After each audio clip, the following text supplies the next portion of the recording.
Update 3 polisi ditembak saat gerebek arena Sabung Ayam, 2 oknum prajurit TNI belum tersangka. Peristiwa penembakan terhadap 3 polisi di Lampung Santer dikabarkan pelaku adalah oknum anggota TNI. Akan tetapi, berdasarkan gelar perkara pada Senin, 19 Maret 2025, Kop KB dan Peltuel masih berstatuskan sebagai saksi. Meski demikian, keduanya tetap terus dimintai keterangan dan diamankan di Denpom Lampung. Sejauh ini, sudah ada 1 orang yang ditetapkan sebagai tersangka. Mengutip Kompas.com, Mayor Jenderal Maijen TNI Ujang Darwis selaku Pangdam II Sriwijaya mengatakan Kop KB dan Peltuel saat ini masih aktif sebagai anggota TNI. 2 oknum ini statusnya masih sebagai saksi.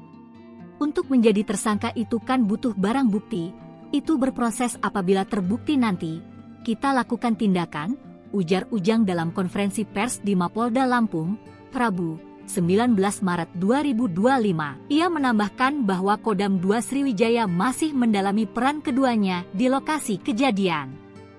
Saat ini, kedua oknum tersebut masih diamankan dan diperiksa secara intensif di Denpom Lampung. Di sisi lain, Kapolda Lampung Irjen Helmi Santika menjelaskan bahwa kasus di Kabupaten Kanan dibagi menjadi 2 klaster, yaitu perjudian Sabung Ayam dan peristiwa penembakan yang mengakibatkan meninggalnya petugas. Untuk kasus perjudian, seorang tersangka dengan inisial Z telah ditetapkan.